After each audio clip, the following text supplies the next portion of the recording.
जैसे आप देख लो, हमने यहाँ पे रीजनल रूरल बैंक्स सबसे पहले कवर करना है, देन हमने मॉनेटरी पॉलिसी कमेटी के बारे में बात करनी है, एंड फॉरेन करेंसी में हमारे पास इंडिया में अकाउंट्स बनते हैं, जो हमारे एनआरआईज रहते हैं या फिर कुछ भी, वो फॉरेन करेंसी में इंडिया में अकाउंट रख सकते हैं या इंडियन करेंसी में भी रख सकते हैं, लेकिन एनआरआईज की बात होगी, ठीक है, एफसीएनआर में। देन 4 Rs, ये इको सर्वे ने दिया था हमें, 4 Rs ये क्या होते हैं, ये आपको प्री में पूछ सकते हैं। इको सर्वे में 4 Ds भी दिए, उसके सिवा बैंकिंग हमारी बहुत सारी आएगी, लेकिन वो मेंस के पर्सपेक्टिव से आती रहेगी। अभी थोड़ा ये बेसिक चल रहे हैं, प्री के पर्सपेक्टिव चल रहा है। तो रीजनल रूरल बैंक, इसमें बहुत सारी कहानी जानने वाली नहीं है, क्योंकि बहुत इस पर सवाल कम आते हैं, एक आधा प्री में सवाल ही आएगा। तो ये बस आपको ये बात जाननी है, रीजनल रूरल बैंक 3 पार्टीज मिलकर बनाती हैं। एक होती है आपके पास सेंट्रल गवर्नमेंट, जो हमारी सेंटर में पावर में है, और एक जिस स्टेट में बन रहे हैं उसकी सरकार, एंड एक कोई स्पॉन्सर बैंक होता है, लेट्स से एसबीआई हो सकता है, पंजाब नेशनल बैंक हो सकता है, कुछ भी एक स्पॉन्सर बैंक, ठीक है। 3 पार्टी मिलकर बनाती हैं। एंड इनकी जो शेयर होल्डिंग पैटर्न क्या रहता है, सेंट्रल गवर्नमेंट 50% शेयर होल्ड करती है, 15% स्टेट के पास रहता है, एंड बाकी बचा हुआ सीसैट का सवाल बन गया, ये है स्पॉन्सर बैंक के पास।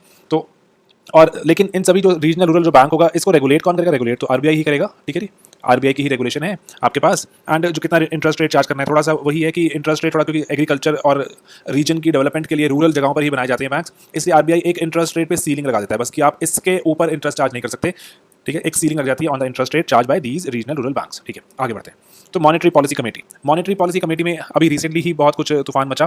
तो यह है क्या, मॉनेटरी पॉलिसी डिसाइड करने के लिए पहले मॉनेटरी पॉलिसी डिसाइड कौन कर रहा है, सिंगल हैंडली आरबीआई। लेकिन अब सरकार ने बोला कि आरबीआई आप मॉनेटरी पॉलिसी ऐसे डिसाइड करते हो, आपके जो CRR, SLR, repo rate, reverse repo rate, ये इस तरह से चलते हैं जो आपको लगता है सही। इससे हमारी कंट्री की ग्रोथ खराब होती है, कंट्री की ग्रोथ खराब होती है, जनता को जवाब हमने देना है, गवर्नमेंट का ये पॉइंट था। तो आरबीआई का तो जो हेड है नहीं है, उसको जनता नहीं पूछेगी आगे, लेकिन जो इलेक्टेड गवर्नमेंट है उसको जनता पूछेगी कि कंट्री की ग्रोथ क्यों नहीं आई। तो अब वो जाके सरकार बोले कि आरबीआई की पॉलिसी ऐसी थी, तब बात नहीं बनी। तो इसलिए गवर्नमेंट ने क्या किया, गवर्नमेंट बोला हमें कमेटी बनानी चाहिए जिसमें कुछ मेंबर्स होंगे आरबीआई के, क्योंकि आरबीआई एक्सपर्ट है, आरबीआई के पास डेटा होता है, एंड कुछ मेंबर होंगे गवर्नमेंट के। तो ये 6 मेंबर कमेटी है, 3 आरबीआई से होते हैं, 3 सरकार से होते हैं, और ये कंट्री की मॉनेटरी पॉलिसी डिसाइड करते हैं। मॉनेटरी पॉलिसी अगेन मैं रिपीट कर रहा हूँ, आपके पास कौन सी चीजें होती है, हमने प्रीवियस वीडियो में कवर किया, CRR, SLR, repo rate, reverse repo rate and so on.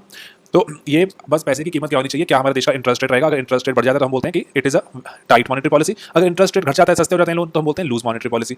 Alright, ठीक है। तो मॉनेटरी पॉलिसी के बारे में बात करते हैं यहाँ पर क्विकली, छोटा सा टॉपिक ये। तो मॉनेटरी पॉलिसी कमेटी होनी चाहिए ऐसे, जहां पर दोनों ही पार्टीज हों, सरकार एंड आरबीआई मिलकर काम करें। ये आपको प्री में सवाल पूछ सकते हैं, किसने सजेस्ट किया ऐसा आइडिया। ये आइडिया बहुत बार कमेटी दे चुकी है। 2006 में तारापुर कमेटी, एक ही बहुत ही इंपॉर्टेंट कमेटी है बैंकिंग को लेके, अभी रिसेंटली किसी एक पेपर पूछी भी गई है। तारापुर कमेटी ने 2006 में आपको बोला कि ऐसा कर लो भाई, ठीक है जी। 2007 में पर्सी मिस्त्री भी अगेन आरबीआई में ही काम करते थे, पर्सी मिस्त्री कमेटी ने 2007 में कहा ऐसा कुछ कर लो। देन उसके बाद रघुराम राजन कमेटी भी आई, रघुराम राजन कमेटी 2009 में, उसने भी हमें कहा ऐसा कर लो। लेकिन एक एफएसएलआरसी, इस पर मैं सेपरेट वीडियो बनाऊंगा, एक एफएसएलआरसी फाइनेंशियल सेक्टर के लॉज को चेंज करने के लिए लेजिस्लेटिव रिफॉर्म्स कमीशन बनाया गया, बहुत ही एक इंपॉर्टेंट टॉपिक है मेंस के पर्सपेक्टिव से। एफएसएलआरसी ने भी कहा ऐसा कर लो 2011 में, एंड देन फाइनली जिसके कहने पर हो गया वो थी उर्जित पटेल कमेटी के कहने पर, हमने मॉनेटरी पॉलिसी कमेटी जैसे सजेस्ट की उसके हिसाब से बना ली, ठीक है जी। तो आपको प्रीवियस सवाल पूछ सकते हैं इसमें से कौन सी कमेटी ने एफएसएलआरसी के बारे में बात नहीं की या की, कुछ भी अकॉर्डिंगली याद रखना आप, ठीक है। तो आगे मॉनेटरी पॉलिसी कमेटी करती है। मॉनेटरी पॉलिसी कमेटी का एक जो इंपॉर्टेंट एजेंडा है वो है इन्फ्लेशन टारगेटिंग, की इन्फ्लेशन एक टारगेट रेंज में ही रहनी चाहिए, उसके ऊपर नीचे ना हो। टारगेट क्या डिसाइड किया हमने इन्फ्लेशन का, हमें 4% इन्फ्लेशन चाहिए, 4%। अब लेकिन 4% है विद अ ब्रैकेट ऑफ ±2%, ठीक है जी। 4+2 कितना हो गया, 6% तक हो सकती है, 4 - 2 कितना हो गया, 2% तक हो सकती है। तो 2 to 6 की ब्रैकेट आ गई। लॉन्ग टर्म हमारे कितने होनी चाहिए, तो ये अब एक क्विकली मैं एक्सप्लेन करूं उसका मतलब क्या है। ये इन्फ्लेशन टारगेटिंग में रेंज क्यों दे दी हमने, रेंज देनी जरूरी है, क्योंकि लेट्स से इन्फ्लेशन आपकी 6% की तरफ मूव कर गई, तो अब क्या होगा, इन्फ्लेशन बढ़ गई, अगर इन्फ्लेशन बढ़ गई, मार्केट में पैसा बढ़ गया, मतलब ये लिक्विडिटी इंक्रीज हो गई। अब लिक्विडिटी कम करनी पड़ेगी, लिक्विडिटी टर्म याद करो प्लीज, हमने की थी लेक्चर में। मार्केट में कैश बढ़ा हुआ है, कैश को इंक्रीज किया हुआ है, इसको डिक्रीज करना है, तो डिक्रीज करने के लिए हमें क्या करना पड़ेगा, इंटरेस्ट रेट को बढ़ाना पड़ेगा। दैट मीन्स अगर इन्फ्लेशन इस रेंज में जा रही है तो अब इंटरेस्ट रेट बढ़ने वाले हैं, ठीक है जी। तो इससे होगा क्या, या फिर आप बोलो कि अगर ग्रेजुअली इन्फ्लेशन कम होती जा रही है ना, इन्फ्लेशन कम होती जा रही है, मार्केट में पैसा डालना पड़ेगा। दैट मींस अभी इंटरेस्ट रेट क्या होने वाले हैं, घटने वाले हैं, इंटरेस्ट सस्ता हो जाएगा, लोन सस्ता हो जाएगा, मार्केट पैसा बढ़ जाएगा, तो अकॉर्डिंगली रीस्टोरिंग इफेक्ट 4 पे आ जाएगा। यहाँ पर भी रीस्टोरिंग इफेक्ट, अगर इन्फ्लेशन बढ़ गई तो मार्केट में लिक्विडिटी घटा दो, वापस आ जाएगी। तो होगा क्या इससे, सारा का सारे मॉनेटरी पॉलिसी में इन्फ्लेशन टारगेटिंग से, कि मॉनेटरी पॉलिसी थोड़ी सी प्रिडिक्टेबल हो जाएगी, कंसिस्टेंसी आएगी इसमें। अभी बहुत ही अनप्रिडिक्टेबल थी, कुछ आप विश्वास नहीं करेंगे, बॉम्बे में बेटिंग होती है कि इस बार आरबीआई की मीटिंग, आरबीआई ने प्रेस कॉन्फ्रेंस करनी है, बताना है कि इंटरेस्ट रेट कम होगा, ज्यादा होगा, लोग बेट करते हैं बॉम्बे में, इस बात की बेटिंग होती है कि आरबीआई इस बार देखना घटा देगा, इस बार बढ़ा देगा। तो हमने क्या बोला कि फाइनली कि इन्फ्लेशन टारगेटिंग नाम की चीज आ गई है, अगर इन्फ्लेशन ऊपर होगी अगर, तो अकॉर्डिंगली रेट बढ़ने वाले, इन्फ्लेशन कम होगी अगर, तो रेट घटने वाले हैं, थोड़ी सी प्रेडिक्टेबिलिटी आएगी, बिजनेस प्लान करने आसान हो जाएंगे। एंड सेकंडली हमने एक और फायदा क्या देखा, कि सरकार जो कि लोगों को रिस्पॉन्सिबल है, अकाउंटेबल है, जवाबदेही है जिसकी, सरकार की बात भी सुनी जाएगी। आधे लोग आरबीआई से होंगे, आधे लोग सरकार से होंगे। तो यह है थोड़ा सा बात मॉनेटरी पॉलिसी कमेटी के बारे में,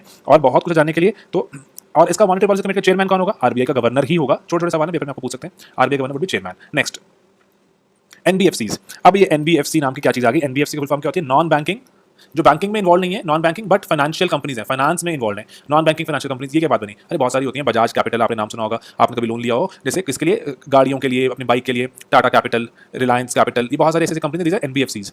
ये बैंकिंग में नहीं है, लेकिन हाँ ये क्या करते हैं, फाइनेंस अवेलेबल कराते हैं। एनबीएफसी के बारे में बहुत जानने की जरूरत नहीं है, यूपीएससी पॉइंट से बुक्स में आपको बहुत कुछ मिलेगा। एनबीएफसी वर्सेस बैंक्स करके एक सवाल पूछ सकते हैं आपको प्री में, 2-3 डिफरेंसेस हैं, जान लो बस, बहुत ही छोटे डिफरेंसेस हैं। कि एनबीएफसी पहली बात डिमांड डिपॉजिट्स एक्सेप्ट नहीं कर सकते। डिमांड डिपॉजिट क्या होता है? जो कि आप कभी भी विड्रॉ कर सकते हो, हमने बात की थी पहले, एनडीटीएल याद करो, पहला लेक्चर था अपना बैंकिंग का, NDTL, net demand and time liabilities. Demand liabilities कौन सी होती है उसकी? जो आप कभी भी विड्रॉ कर सकते हो, कि आपने एटीएम में पैसा डाला, वहां पे अपने बैंक सेविंग अकाउंट से पैसा निकाल लिया, that is demand, with that you can demand any moment. तो डिमांड डिपॉजिट ये एक्सेप्ट नहीं कर सकते, कि ऐसा नहीं है कि आज आपने एनबीएफसी में पैसा जमा करा दिया, कल कभी भी जाके उसको विड्रॉ कर लो, नहीं। टर्म डिपॉजिट हो सकता है कि 3 साल बाद, 6 साल बाद, ऐसे वाला हो सकता है, डिमांड नहीं हो सकता। तो डिमांड डिपॉजिट नहीं हो सकता, तो उसका एक स्टैंडर्ड रिपरकशन क्या होता है? ये चेक इशू नहीं कर सकती NBFCs, can not issue cheques. Cheque issue क्यों करते हैं? क्योंकि डिमांड डिपॉजिट के लिए आजकल एटीएम आ गए, पहले तो चेक से विड्रॉ करते थे आपको जो पैसे चाहिए थे। एंड देन लास्ट जो एक इंपॉर्टेंट चीज है, एक हमारे देश में एक चीज है डीआईसीजीसी। डीआईसीजीसी क्या, इसकी फुल फॉर्म क्या होती है? ये एक ना deposit insurance and credit guarantee corporation है। डिपॉजिट इंश्योरेंस, जो सिंपली बात कहूँ, अगर आपको अपने बैंक में पैसा जमा कराया, कल मान लो बैंक में आग लग जाए या बैंक में बाढ़ आ जाए, तो आपका पैसा गया नहीं, पैसा नहीं गया, आपके जो डिपॉजिट है वो इंश्योर्ड है, आपका डिपॉजिट इंश्योर्ड है। कहाँ पे? डीआईसीजीसी सरकारी एक संस्था है, वो इंश्योर करती है। कितना इंश्योर है? क्या 20 लाख जमा कराया, 20 लाख इंश्योर्ड है कि कल बाढ़ आगे मिल जाएगा? नहीं, सारा इंश्योर नहीं है, 1 लाख रुपए तक की लिमिट है, चलो कुछ तो मिला, ठीक है। तो छोटी छोटी इंश्योरेंस है, ये अपने आप ऑटोमेटिकली मिलती है इंडिया में हर एक जो बैंक के कस्टमर को। एंड देन बैंक ने आपको उधार दिया, और बैंक का मन नहीं था उधार देने का, बैंक को बहुत सारी हमने बात की थी, प्राइवेट सेक्टर लेंडिंग भी चल रही है, कि पीएसएल एग्रीकल्चर लोन देना पड़ रहा है, वापस नहीं आया पैसा वापस कल, तो क्रेडिट गारंटी कॉर्पोरेशन भी है। हमारे देश में प्रधानमंत्री जन धन योजना भी चल रही है, जिसके तहत पीएमजेडीवाई में क्या हो रहा है, आपके बैंक अकाउंट खोले जा रहे हैं। तो बैंक अकाउंट खोले जा रहे हैं, और उसमें एक प्रोविजन भी क्या है, कि अगर आपने 6 महीने ये बैंक अकाउंट चलाया, तो ये 6 महीने के बाद आप छोटा सा एक 50,000 रुपए का लोन ले सकते हैं बैंक से, बिना कुछ गारंटी दिए, ठीक है जी। अगर आपने 6 महीने प्रधानमंत्री जनधन योजना वाला अकाउंट चलाया, तो आप 50,000 उधार ले सकते हैं। तो थोड़ा सा लोगों को एनकरेज करने के लिए, ये इंसेंटिव देने के लिए कि भाई ये अकाउंट यूज करो, थोड़ा अकाउंट यूज करने की आदत डालो, रूरल एरियाज में बहुत एनकरेज करने के लिए है ये। तो लेकिन वो उधार वापस नहीं आया, तो कहाँ कौन गारंटी करेगा? क्रेडिट गारंटी कॉर्पोरेशन, डीआईसीजीसी, ठीक है जी। कस्टमर को भी इंश्योर करती है, बैंक को भी थोड़ा इंश्योर करती है, डीआईसीजीसी। तो अब एनबीएफसी से क्या ताल्लुकात है? एनबीएफसी से ताल्लुकात ये है कि जो डीआईसीजीसी आपको इंश्योरेंस प्रोवाइड करती है, अगर आप एनबीएफसी में जाके टर्म डिपॉजिट करते हो या पैसे जाके जमा कराते हो, जो आपके डिपॉजिट्स हैं, ये एनबीएफसी में डीआईसीजीसी के अंडर कवर्ड नहीं है। यहाँ पे अगर आपकी कंपनी पैसे लेके भाग गई, तो भाग गई, कुछ नहीं मिलेगा आपको, ठीक है जी। एनबीएफसी का 3 चीजें याद रखना, डिमांड डिपॉजिट नहीं मिलता, चेक नहीं इशू हो पाता, दैट्स व्हाई इस, और जो डिपॉजिट्स हैं वो डीआईसीजीसी में कवर्ड नहीं है। ऑलराइट, तो ये बातें बेसिक सी बातें याद रखने वाली। Then comes your FCNR. FCNR का मतलब क्या होता है? Foreign currency non repatriable. Non repatriable, अरे ये क्या बात बनी? रीपैट्रिएबल मतलब कि जो आप वापस नहीं निकाल सकते, रीपैट्रिएट नहीं कर सकते, ठीक है। ये वाले अकाउंट्स की बात हो रही है, बहुत ही हाई फाई वर्ड, पता नहीं क्या मतलब बना, ईजी मैं करता हूँ। फॉरेन करेंसी नॉन रीपैट्रिएबल अकाउंट्स, देखो आप थे एनआरआई या जो भी आप फॉरेन कंट्री में रहते थे, आपको लगता था कि इंडिया के एक बैंक में मुझे पैसे जमा करा देने चाहिए, क्योंकि इंडिया में इंटरेस्ट रेट बहुत अच्छा मिलता है। इंडिया में जैसे फॉरेन में, यूएस में 2% इंटरेस्ट मिल रहा है, 1.5% इंटरेस्ट मिल रहा है बैंक पर, तो इंडिया दे रहा है 6%, 5%, 4%, किसी किसी केस में एफडीज में तो 8-8% भी मिल रहा है। तो 1.5 से 4, 5, 6, 7, 8 कुछ भी सब बेटर ही है। 1.5 से तो 1.5 जो यूएस में मिलता है आपको सेविंग अकाउंट में। तो एनआरआईज को ल्यूक्रेटिव बनाने के लिए हमने क्या किया कि आप आओ इंडिया में एफसीएनआर अकाउंट में जमा कराओ पैसा, क्योंकि इंडिया को डॉलर्स मिलेंगे, डॉलर से हमें ऑयल खरीदना है, गोल्ड खरीदना है, बहुत कुछ खरीदना है, ठीक है जी। तो एनआरआईज को, ठीक है जी। अब लेकिन एनआरआई कहते हैं कि हम कि भाई क्या रुपए में जमा कराएं? इंडिया वाले कहते हैं नहीं, आप चाहो तो कोई भी मेजर करेंसी में। मेजर करेंसी कौन है, कौन सी अपने पास? यूएस के डॉलर, पाउंड, कैनेडियन डॉलर, या फिर जो जर्मन करेंसी थी एक वर्ष पहले, Deutsche mark, euro, Japanese yen, जो भी, मतलब मेरा कहने का भाव ये है कि मेजर करेंसीज थी, मेजर करेंसीज में आप पैसा जमा करा सकते हो, डॉलर, पाउंड, यूरो, जिसमें भी आपने जमा करना है, येन वगैरह, उस समय जमा कराओ, इसी पे ही आपको इंटरेस्ट मिलेगा। बहुत बढ़िया है, तो है ना, कि मैंने $100 जमा कराया, 6%, $106 मिल गई, बहुत ही अच्छी बात है। अब उनको फायदा क्या है? उनको बहुत अच्छा इंटरेस्ट मिल रहा है। हमें इंडिया को फायदा क्या है? इंडिया को डॉलर्स, फॉरेन करेंसी मिल रही है, तो बहुत सारा पैसा जमा हुआ है इसमें। लेकिन यहाँ पर एक फ्लिप पॉइंट है कि ये डिमांड डिपॉजिट नहीं है, ये टर्म डिपॉजिट है। This is a term deposit, ठीक है जी। FCNR is a term deposit, ये बात कहीं साइड में स्टार लगा के लिख लो आप, it is a term deposit, not a demand deposit. तो क्या अगर मुझे एनआरआई मुझे डिमांड डिपॉजिट करना है कि जब मेरा मन करे मैं निकाल सकता हूँ, तो ऐसी कोई पॉसिबिलिटी है आपके पास? बैंक को पूछा गया, हाँ जी बिल्कुल है। हमारे पास 2 और भी तरह के अकाउंट होते हैं, एक का नाम होता है नरेरा, नॉन रेजिडेंट एक्सटर्नल रुपी अकाउंट, रुपी अकाउंट, ठीक है जी, एक्सटर्नल रुपी अकाउंट। इसका मतलब क्या हुआ? अब वो कह रहा है कि आप जब भी मन करे, आपका डिमांड वाला है ये, जब मन करे आप तब निकाल सकते हैं, ठीक है जी। लेकिन एक टेंशन है कि एक टेंशन क्या है कि आपको रुपये में जमा कराने पड़ेंगे। आपने $100 जमा कराए, तो $100 की जो भी उसको कीमत चल रही होगी, 6500 रुपीज़ लेट से, $100, $1 की कीमत ₹65 मान के चलो, 6500 जमा होंगे, ठीक है जी, रुपये में जमा होंगे, इंटरेस्ट भी आपको रुपये पे मिलेगा। तो अगर वापस ले जाते हुए हो सकता है कि डॉलर की कीमत चेंज हो रहा है, आपको नुकसान हो सकता है, फायदा हो सकता है, हम नहीं कह सकते, डॉलर की कीमत ऊपर नीचे होती रहती है इंडिया में। तो लेकिन अगर आपको डिमांड चाहिए तो रुपये अकाउंट में आएगा, अगर आपको चाहिए डॉलर में ही इंटरेस्ट तो टर्म फॉर्म में आएगा, ठीक है।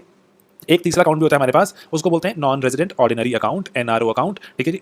तो एनआरओ जो हमारे पास है, तो एक यहाँ पे थोड़ी सी क्लैरिटी दे रहा हूँ मैं आपको, सॉरी। टर्म जो नरेरा भी टर्म डिपॉजिट ही होता है, रुपी फॉर्म में। नरेरा टर्म डिपॉजिट है, 3 ईयर्स का है इसमें, हाँ टर्म। एनआरओ डिमांड डिपॉजिट है, ठीक है, सॉरी करेक्शन है ये। तो क्विकली मैं रिकॉल करा रहा हूँ आपको सब कुछ। पहला एफसीएनआर, जो पहला एफसीएनआर था टर्म डिपॉजिट, नरेरा था टर्म डिपॉजिट, लेकिन मुझे एक ऑर्डिनरी चाहिए, बिल्कुल एक ऑर्डिनरी अकाउंट, जब मेरा मन करे तब मैं निकालूं, जब ना करे मन करे तब ना निकालूं, डिमांड चाहिए, तो एनआरओ है उसके लिए, नॉन रेजिडेंट ऑर्डिनरी अकाउंट। ठीक है जी, non resident ordinary account incidentally जो अपने पास अगर देखेंगे जो सबसे ज्यादा जो पैसे अट्रैक्ट करता है दैट इज नरेरा।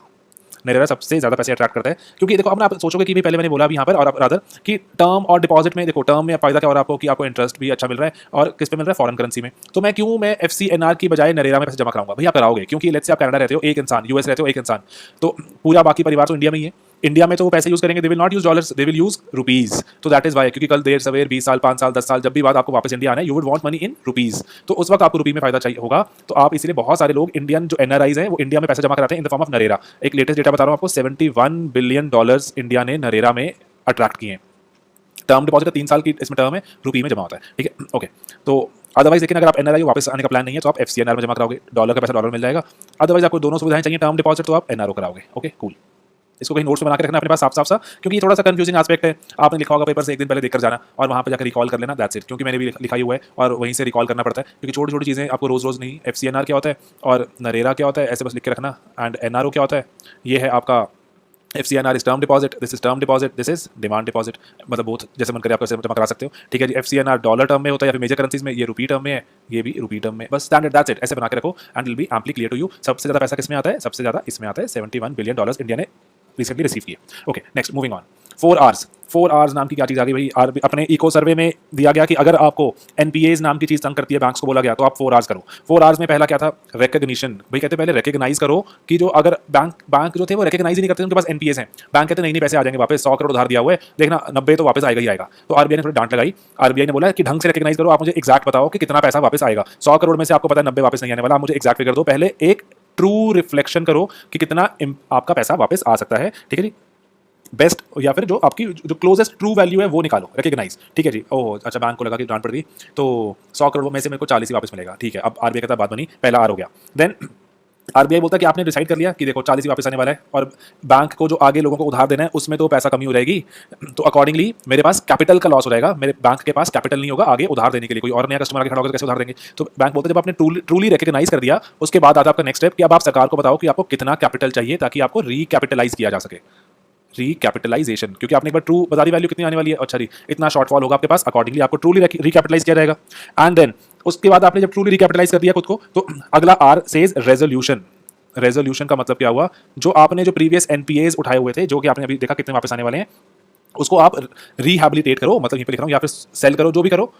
रिहैबिलिटेट मतलब ARC को बेच दो या फिर उसको मार्केट में बेच दो, जो मर्जी करो, आप उसको रिजॉल्व करो। रेजोल्यूशन, NPA ऐसा नहीं कि 40 करोड़ आएंगे भाई लेकर आओ, कह रहे रिजॉल्व करो उसको। ठीक है जी, एंड देन लास्ट जो अपने पास जो डी आता है कि भाई ऐसा दोबारा ना हो, ये गलती दोबारा ना हो, 5 बार सॉरी लिखो, रिफॉर्म, अपने पूरे के पूरे प्रोसेस को रिफॉर्म करो। तो ये 4 ऑर्डर हैं, ये 1 2 3 4 पेपर में आपको बोल सकते हैं कि अच्छा लेट्स से ABCD, इसको राइट ऑर्डर में लगा दो। ठीक है जी, तो आपको पता होना चाहिए रिकग्निशन, रिकैप, रेजोल्यूशन, रिफॉर्म। ठीक है जी, तो ये ऑर्डर में एक बात होगी, there is a order to it, and then comes the last thing 4Ds। अपने पास इको सर्वे था 2014 का, उसमें 4Ds की बात की गई कि बैंकिंग सेक्टर को अगर हमने ढंग से इंप्रूव करना है तो 4Ds है हमारे पास। और ये भी अगेन क्योंकि ये मेंस में आपको बहुत काम आते हैं, 4 आवर्स 4Ds, आपका आंसर बाकियों से इतना डिस्टिंक्ट नजर आएगा। आप देखो किताबें में से जूस निकाला हुआ है हमने, 4 आवर्स 4Ds, तो आपको बताना चाहिए अभी, और जाके एग्जाम में लिखो according to eco survey 4 hours, eco survey 4Ds, and your answer would be distinct. I been getting very good marks in GS3 because ये कोट किया है बहुत एक्सटेंसिवली सरकारी डॉक्यूमेंट्स को। तो डीरेगुलेशन का मतलब क्या हुआ? पहला वो कह रहा है कि जो अभी आपने पढ़ी थी टर्म, याद है कुछ SLR पढ़ा था आपने, statutory liquidity ratio, private sector lending, वो कह रहा है कि क्या नाक में दम किया हुआ अपने बैंक्स के कि इतना पैसा बैंक में बंद रखो लिक्विडिटी के फॉर्म में, इतना तो आपने प्रायोरिटी में सेक्टर में यहाँ देना है, वो डीरेगुलेट करो। इको सर्वे बोल रहा है या तो बोलो कि सारे के सारे बैंक्स को ऐसा करना है। अभी सारे के सारे बैंक्स को ऐसा नहीं करना होता, कुछ बैंक्स को जैसे इंडियन बैंक्स हैं उनको 40% अपना PSL में देना है, फॉरेन बैंक्स जो है उनको 32% अपना इसमें देना है PSL में। ठीक है जी, वो कह रहे हैं तो सारे के सारे बैंक्स को बोलो कि पूरा का पूरा 100% जो है वो RBI बताएगा कि इतना एग्रीकल्चर को, इतना इसको, इतना उसको, इतना उसको, कहते हैं तो पूरा बताओ कि कितना दें, क्योंकि कहता है किसी सेक्टर को तो अदरवाइज 40% हमने दे दिया ऐसे सेक्टर्स को जहां पे वापस आने के चांस कम होते हैं, या फिर आप इतना पता है क्योंकि आपको पता है प्राइवेट सेक्टर लेंडिंग है, थोड़ा सोशल वाला एंगल है, एग्रीकल्चर को लोन देना, छोटी इंडस्ट्री को लोन देना, थोड़ा सोशल वाला एंगल है, उसमें इतना इंटरेस्ट कमाने का स्कोप नहीं होता। तो बैंक क्या करते हैं 100 में से 40 तो वो खा गए, तो बाकी रह गए 60, तो 60 वाले जो लोग होते हैं उनको फिर बहुत ज़्यादा हाई इंटरेस्ट पे बेचता है अपने लोन्स। तो वो कह रहा है या तो आप 100 के 100% डिसाइड करो ताकि बैंक के को ये हो ही ना कि भाई मैं जो मेरे को कस्टमर सामने आ रहा है 60% में जो बचा उसको मैं बहुत हाई एक रेट लगा दूँ, कहता सारे डिसाइड कर दो या फिर सारा ही हटा दो, 0% कर दो, PSL SLR बिल्कुल हटा दो, ताकि ओवरऑल बैंक को पूरी आजादी हो डिसाइड करने की किसको पैसा देना किसको नहीं देना, आइदर मेक इट 100 और मेक इट 0। डीरेगुलेट करने की बात हो रही है, वो कह रहा है कि मार्केट इकोनॉमी तभी बनेगी देश में, अदरवाइज तो सरकारी इंटरफेरेंस चलती ही रहेगी। ठीक है जी, पहला डी हो गया कि डीरेगुलेट किया जाए। Then comes next D, that is differentiation. Deregulate में क्या हुआ था, आपने SLR और PSL हटा दो या फिर पूरा एक्सटेंड कर दो, इसकी बात की थी हमने। Then comes differentiation. डिफरेंशिएशन क्या बोल रहा है कि आपको डिफरेंशिएट करना पड़ेगा बैंक्स में, जो सरकारी बैंक्स की बात कर रहा है, public sector bank, public sector सरकारी, कहते हैं PSBs को आप डिफरेंशिएट करो, कहते हर एक बैंक को आप सेम तरह से नहीं देख सकते, कहते कोई बैंक अच्छा परफॉर्म कर रहा है, कोई बैंक बुरा परफॉर्म कर रहा है, जो अच्छा परफॉर्म कर रहा है उसको ज़्यादा रिकैपिटलाइज करो, उसमें ज़्यादा पैसे लगाओ, जो बुरा परफॉर्म कर रहा है उसको पैसे नहीं लगाओ। अपने आप ही क्या बोल रहा है वो, अकाउंटेबिलिटी आएगी, you will bring in accountability. ठीक है जी, ओके, डिफरेंशिएट किया आपने, हर बैंक को सेम तरह से ट्रीट नहीं किया। Then comes next D, that is diversification. Diversification का मतलब क्या हुआ कि जहां कहां से डेट आ सकता है, लोन आ सकता है, वो वाले सोर्सेज डाइवर्सिफाई करो। ठीक है जी, सोर्सेज डाइवर्सिफाई। हमने प्रीवियस वीडियो, आपने NPO वीडियो देखा होगा, उसके लास्ट में हमने सजेस्ट किया था डाइवर्सिफिकेशन कि भाई और जगह से भी लोन आ सकता है। कहां से आ सकता है हमने देखा था, NIIF से आ सकता है। ठीक है, याद है कुछ? एंड देन NIIF का पैसा कहां से आता है आपको याद होगा, UAE वगैरह से हमने बात की थी। ठीक है जी, एंड NIIF के सिवा और कहां पे हमने बोला था, बॉन्ड मार्केट डेवलप करो, सब वहां पे हमने डिस्कस किया, मैं रिपीट नहीं करूंगा यहाँ पर, अब जाके वो देखना टुवर्ड्स द एंड NPS की वीडियो में है। तो NIIF बॉन्ड मार्केट पर आप लेकर आओ ताकि बैंक्स का प्रेशर खत्म हो, डाइवर्सिफाई हो, क्या डेट उठाने के, डाइवर्सिफाई क्या हो, डेट उठाने के जरिए कहां से डेट मिल सकता है। And then comes your last D, that is disentering. बेचारों को 4 डी बनाने थे तो कुछ तो डी से बनाना था। डिसएंटरिंग। डिसएंटरिंग का मतलब क्या होता है कि इंटर वर्ड कहां से निकाला, एंटर से। जैसे इसको अपना इको सर्वे टर्म यूज करता था, चक्रव्यूह चैलेंज, ये बहुत ही फेमस हुआ था, चक्रव्यूह चैलेंज 2015 की इको सर्वे में था। चक्रव्यूह चैलेंज क्या होता है कि करेक्ट इंडिया में कंपनी घुस तो जाती है इंडियन मार्केट में, लेकिन निकलना बहुत मुश्किल है। सरकार ने इतनी रेगुलेशन बनाई हुई है कि पहले तो बेचारी कंपनी बंद नहीं हो पाती कि भाई लेबर लॉ ये वो, कंपनी बंद कर दोगे लेबर खाना कैसे खाएगी। एंड देन उसके बाद कहते हैं मान लो कंपनी समां बंद कर भी दी तो उसके चाहती है वो पैसे वापस करना, कुछ जो भी एसेट रिकवरी करना, वो भी नहीं कर पाती क्योंकि इतना स्लो प्रोसेस है, कोर्ट केसेस ये वो दुनिया जहान। तो वो कहने की बस चक्रव्यूह है, जिस तरह से अभिमन्यु घुसना जानता था चक्रव्यूह में, बाहर निकलना नहीं, इंडिया में भी वही है, कंपनी घुस सकती है बेचारी, निकलते निकलते वो बूढ़ी हो जाएगी, शायद मरी जाए। तो इसीलिए बोल रहा कि एंटर करना आसान है लेकिन डिसएंटर, एग्जिट को उसने डिसएंटर बना दिया, डिसएंटर जब से डी बनाना था क्योंकि। तो एग्जिट मैकेनिज्म्स की बात है ये कि एग्जिट मैकेनिज्म्स अच्छे किए जाएं। अगर कंपनी नहीं चल रही तो रोना ना निकले इंसान का, नहीं चल रही कंपनी, नहीं चल रही, बंद करो, एसेट्स बेचो, अपने कुछ और काम करो। ठीक है, exit mechanism need to be improved, क्योंकि जब एसेट्स बिकेंगे तो NPAs की प्रॉब्लम भी ग्रेजुअली सॉल्व हो जाएगी। NPA बने पड़े हैं, बिकते ही नहीं, तो NPA की बिकते क्यों नहीं, एग्जिट मैकेनिज्म वेरी पुअर। ऐसे हमारे पास ट्रिब्यूनल्स ही नहीं है जो जल्दी रिजॉल्व कर पाए। हमने देखा NCLT बना दिया गया, नेशनल कंपनी लॉ ट्रिब्यूनल, जो जल्दी जल्दी प्रोसेस रिजॉल्व करेगा। DRT बनाए गए थे लेकिन they failed, date recovery tribunal. अभी हमने NCLT के साथ साथ हमने एक पूरा हमने क्या किया, एक कोड डेवलप किया है, उस कोड का नाम क्या है, बैंकरप्सी कोड। बैंकरप्सी, भाई बैंकरप्ट हो जाते हो तो बैंकरप्सी, एंड कौन सा कोड, इंसॉल्वेंसी। यार प्लीज देखते रहना कहीं पर, आई एम श्योर आपको ये पता होगा कि अखबार में बहुत आता है। बैंकरप्सी और इंसॉल्वेंसी के हमने पूरा एक लॉ बना दिया ताकि डिसएंटर करना आसान हो जाए, एग्जिट करना आसान हो जाए। ठीक है, नेक्स्ट अपने पास आखिरी पहले एक बार क्विक रिवाइज कराता हूं क्योंकि रिवाइज सबसे इंपॉर्टेंट है। डीरेगुलेशन, SLR PSL या तो 0 कर दो, सब पे 100 कर दो, डिफरेंशिएट करो, सभी बैंक सेम नहीं होते, रिकैप अगर उनको रिकैपिटलाइज करना है अकॉर्डिंगली, जो हाई परफॉर्म करता है उसको ज्यादा रिकैपिटलाइज करो, जो नहीं करता उसको नहीं करना। देन डाइवर्सिफाई, नए नए सोर्सेज ढूंढो डेट उठाने के, and then comes disentering, exit mechanism strong होने चाहिए।